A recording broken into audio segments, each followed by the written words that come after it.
बलूचिस्तान में जो recent attacks हुए हैं BLA की तरफ से, उसने पूरे मुल्क को हिला के रख दिया। देखा जाए तो ये एक ऐसे अटैक हैं जो मासूम इंसानों के ऊपर, वो लोग जो अपनी मेहनत मजदूरी करने के लिए एक जगह से दूसरी जगह माइग्रेट करके गए थे, यानी कि पंजाब से, सिंध से या KPK से, किसी भी एरिया से जो बलूचिस्तान की तरफ मूव किए थे, मेहनत मजदूरी, लेबर तबका, इनोसेंट पीपल, इनकी किसी किस्म की कोई पॉलिटिकल इन्वॉल्वमेंट नहीं, जिनकी किसी किस्म का कोई किसी के साथ कोई लेना देना नहीं है। सिर्फ और सिर्फ उनका ये कसूर था कि वो पंजाब से बिलोंग करते थे, वो KPK से या सिंध से बिलोंग करते थे। 72 लोगों को जो है वो सिर्फ आइडेंटिटी कार्ड चेक करके BLA के जो टेररिस्ट्स हैं उन्होंने शहीद कर दिया।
और साथ में बसेस जला दी। 10 अजला बलूचिस्तान के इकट्ठे सिमल्टेनियसली अटैक किए गए BLA की तरफ से। BLA की जो एक हिस्ट्री रही है, BLA गुरिल्ला वार करती है और गुरिल्ला वार के थ्रू ही अटैक करती है थ्रू आउट। वो सिमल्टेनियसली मुख्तलिफ प्लेसेस के ऊपर अपने जो है वो टेररिस्ट छोड़ते हैं और वो अपने इन टेररिस्ट के थ्रू डिफरेंट प्लेसेस को टारगेट करते हैं ताकि सिक्योरिटी फोर्सेस किसी एक पॉइंट के ऊपर टाइमली पहुंच ना सकें। जहां तक ताल्लुक है सिक्योरिटी फोर्सेस के पहुंचने का, वो तकरीबन इन सारे वाकयात के तकरीबन 4 से 5 घंटे के बाद उस एरिया में पहुंची हैं जहां पे अटैक हुए हैं। दोस्तों, BLA की तरफ से ये इकलौता वाकया नहीं है। BLA ने अप्रैल में भी इसी तरह का अटैक किया और तकरीबन 12 लोगों को जो है वो शहीद किया। इससे पहले 2023 के अंदर भी इन्होंने अटैक किया है, उसमें सिंधियों को, पंजाबियों को, ऑलमोस्ट जो है वो जितने भी आउटसाइड ऑफ द बलूचिस्तान थे, सबको जो है वो टारगेट करके शहीद किया। किसी भी निहत्ते इंसान के ऊपर सिर्फ आइडेंटिटी कार्ड चेक करके उसको मारना मेरे ख्याल में एक गैर अखलाकी, गैर इंसानी और एक तरह से जितनी इसकी मजम्मत की जाए उतनी कम है। जिसने अनकंडीशनल पाकिस्तान के साथ जो है वो शमूलियत अख्तियार की थी, जब बाकी सारी स्टेट्स जो थी वो कोई ना कोई कंडीशन रख रही थी, तो बलूचिस्तान की हिस्ट्री ये कहती है कि बलूचिस्तान के जो हुक्मरान थे उन्होंने विदाउट एनी कंडीशन पाकिस्तान का साथ दिया था, पाकिस्तान में शमूलियत अख्तियार की थी।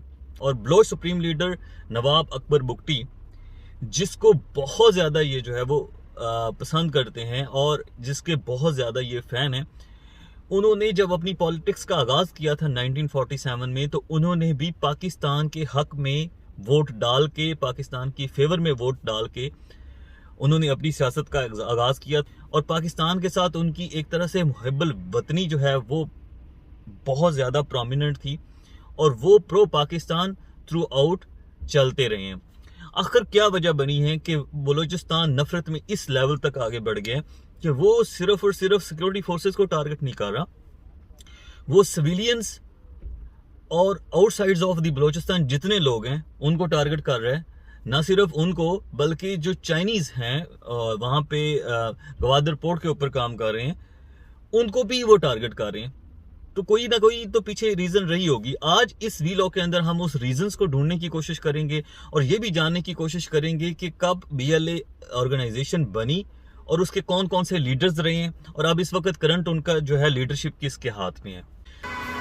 हमारा मकसद बलोच कौम की आज़ादी है, पंजाबी तसल्लुत से छुटकारा हासिल करना है और बलोच कौम के लिए एक खुशहाल ज़िंदगी है जिसमें अमन, इंसाफ और बराबरी हो। हम उसके लिए जदोजहद कर रहे हैं। सवाल ये पैदा होता है पाकिस्तानी कौन है? पाकिस्तानी कौम है? पाकिस्तानी तो कौम नहीं है। यहाँ सिंधी है, बलोच है, पश्तून है, पंजाबी है, ये सारे अक़वाम है। पाकिस्तानी तो कोई कौम नहीं है। अब हमें ज़बरदस्ती क्यों कोई पाकिस्तानी बना रहा है और बना के हमारे वसाइल को लूटना चाहता है? तो यहाँ हम उसके इदारों के ख़िलाफ़ लड़ रहे हैं, जितने भी उसके इंतज़ामी इदारे हैं, चाहे पुलिस है, कोई और इदारे हैं जो इस लूटमार में उसको तक़वियत दे रहे हैं, जो उसकी ताकत को बढ़ा रहे हैं, हम उनको कमज़ोर कर रहे हैं।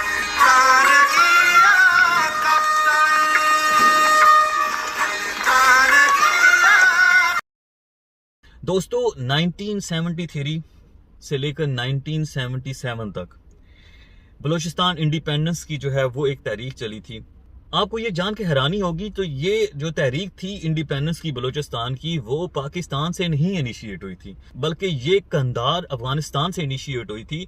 और जो BLA का जो स्ट्रक्चर है और BLA की जो आर्किटेक्ट अफगानी इंटेलिजेंस एजेंसी की जो मेंबर्स थी, मीशा एंड साशा उनके कोर्स थे। ये जो BLA का स्ट्रक्चर है ये उन्हीं का आर्किटेक्ट किया हुआ है। यानी कि आप ये सोचें कि KGB जो कि अफगान इंटेलिजेंस एजेंसी है, उसकी 2 serving employees Misha and Sasha BLA की आर्किटेक्ट हैं। तो इसका मतलब क्या हुआ कि अफगान 1970s से ही पाकिस्तान के अंदर बलोच लिबरेशन आर्मी को सपोर्ट कर रहे हैं। और इनकी जो अभी इस वक्त हेडक्वार्टर है वो भी बलूचिस्तान में नहीं है, वो अफगानिस्तान के सिटी कंधार के अंदर है। ऑफिशियली BLA का आगाज सन 2000 में हुआ, जब इन्होंने बहुत सारे सुसाइड अटैक्स किए पाकिस्तान के अंदर और उसकी रिस्पॉन्सिबिलिटी भी क्लेम की साथ। तो BLA का जो पहला हेडक्वार्टर था कंधार के अंदर, आज भी वहीं पे मौजूद है। और जो इनका पहला लीडर था, जो कमांडर था, उसका नाम था असलम बलोच। सन 2000 से लेकर 2018 तक BLA का जो सुप्रीम लीडर या कमांडर रहा है वो असलम बलोच रहा है। और असलम बलोच के बारे में मैं आपको थोड़ी देर तक बताऊंगा कि वो किस तरह से इंडिया के साथ लिंक्ड रहा है, किस तरह से वो अफगानिस्तान के साथ लिंक्ड रहा है। उसकी 1 बाय 1 मैं आपको फैक्ट्स के साथ चीज़ें बताऊंगा, क्योंकि इस चीज़ को जानना बड़ा ज़रूरी है कि क्या ये जो बलूचिस्तान लिबरेशन आर्मी है, क्या ये इंडिपेंडेंटली अपने लिए फाइट कर रही है या किसी के एजेंडे पे काम कर रही है। तो एजेंडा जो है वो जानना बड़ा ज़रूरी है। इनके जो ताने बाने मिल रहे हैं उसको जानना बड़ा ज़रूरी है, क्योंकि उसके बगैर आप इस पूरे सिनेरियो को समझ नहीं सकते। एज ए पाकिस्तानी हमें ये चीज़ समझने की ज़रूरत है कि इस वक्त ख़तरात क्या हैं और उनके पीछे रीजंस क्या हैं। तो दोस्तों 2006 में कुछ टेररिस्ट एक्टिविटीज़ की जो BLA के एक्टिविस्ट थे उन्होंने, उसके बाद अप्रैल 2006 के अंदर पाकिस्तान ने इसको as a terrorist organization declare कर दिया। उसके बाद UK ने भी BLA को टेररिस्ट ऑर्गेनाइजेशन डिक्लेयर कर दिया जुलाई 2006 के अंदर। तो ये एक तरह से एक टेररिस्ट ऑर्गेनाइजेशन 2006 से ही डिक्लेयर हो गई थी। एक ट्विस्ट आता है 2009 में, ब्रामदाग बुगटी ये अनाउंस करते हैं कि जितने भी आउटसाइडर्स हैं बलूचिस्तान के अंदर, खा वो पंजाबी हैं, खा वो पख्तून हैं, खा वो सराइकी हैं, खा वो किसी भी और सूबे से ताल्लुक़ रखते हैं या लैंग्वेज से ताल्लुक़ रखते हैं, तो ब्रामदाग बुगटी ने ये अनाउंस किया अपने BLA के मेंबर्स को कि आपने हर एक सिविलियन, हर एक सिक्योरिटी फोर्सेस के बंदे को मारना है। मींस कि BLA का जो ये टारगेट किलिंग वाला कंसेप्ट है, पंजाबियंस को टारगेट करना, सिंधियों को टारगेट करना और इसके साथ साथ पख्तूनों को टारगेट करना, ये सबसे पहले जो ये नारा लगाया था ये ब्रामदाग बुगटी ने लगाया था। और ब्रामदाग बुगटी इस वक्त पाकिस्तान में नहीं है, कभी वो किसी कंट्री में होता है, कभी वो किसी कंट्री में होता है। और उसका डायरेक्टली लिंक है इंडिया के साथ, क्योंकि बहुत सारी कन्वर्सेशंस में बहुत सारी जगहों के ऊपर वो इंडिया के साथ कम्युनिकेट करता हुआ पाया गया है।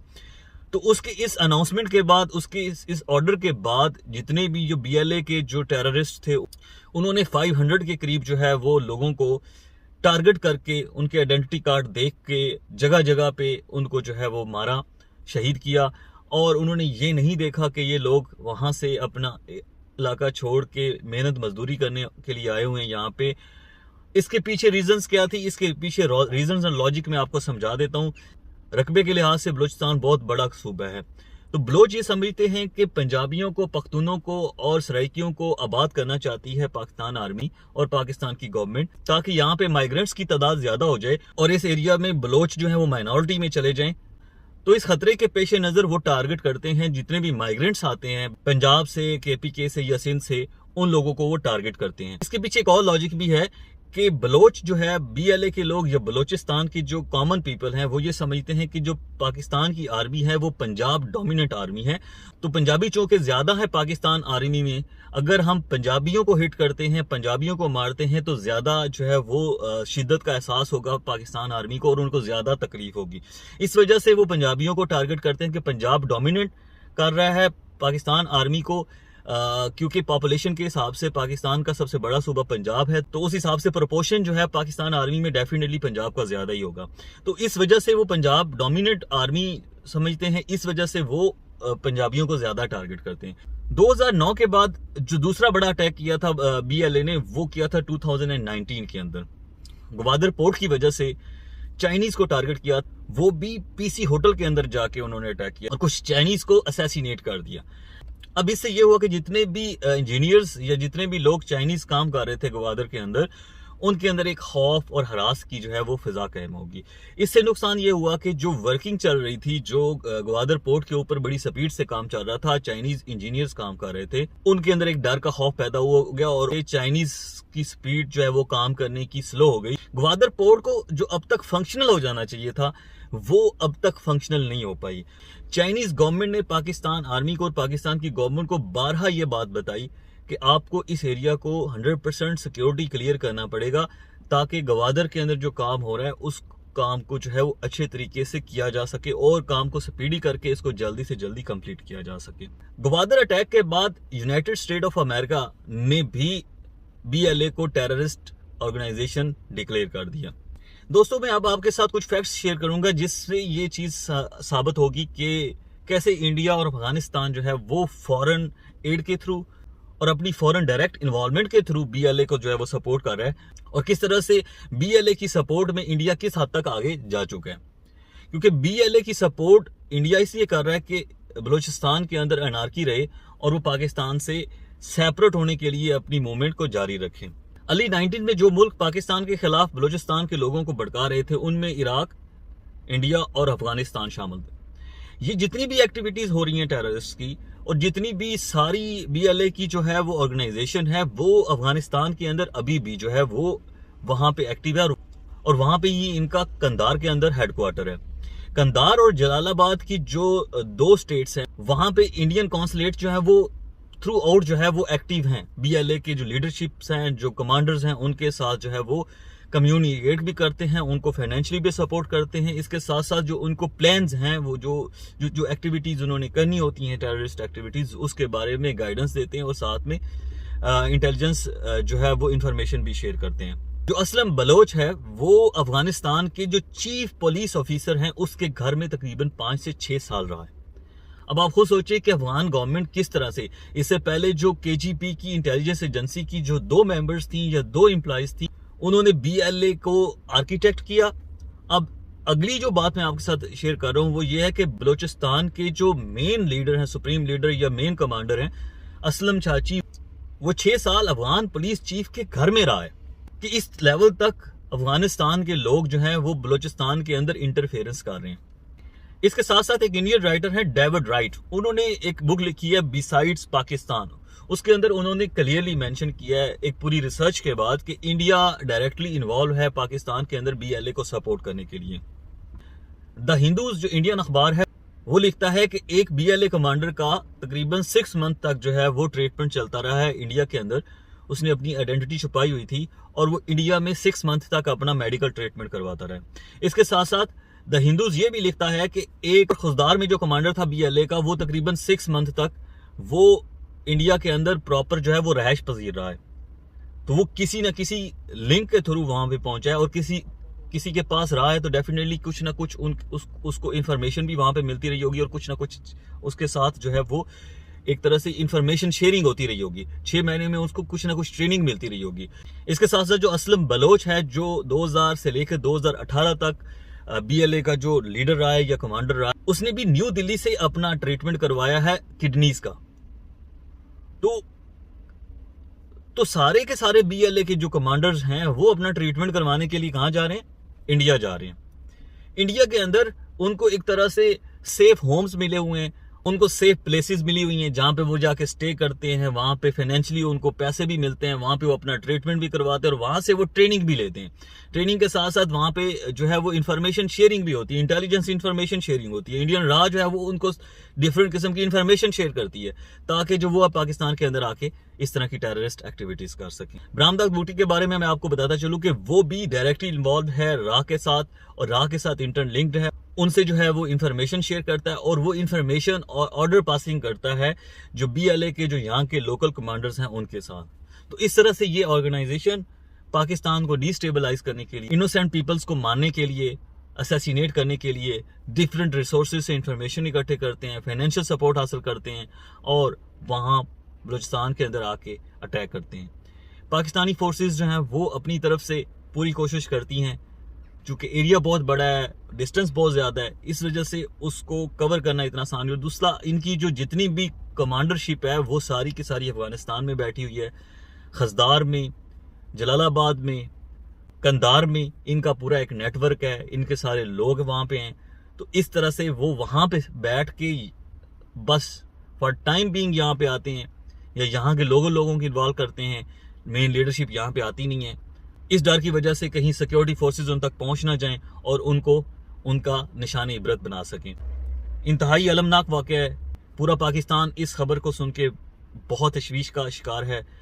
मेरी ये दुआ है कि पाकिस्तान के अंदर दोबारा अमन व अमान कायम हो और इनोसेंट लोगों की जो है वो इस तरह से बेदरेग जान जो है वो लेने से लोग बाज रहें और हालात जो है वो कदरे बेहतर हो सकें। अगर आपको वीडियो पसंद आई हो, इन्फॉर्मेटिव भी लगी हो तो इस चैनल को सब्सक्राइब कीजिएगा, बेल आइकन को दबाइएगा, अपने दोस्तों के साथ शेयर कीजिएगा। Thank you very much.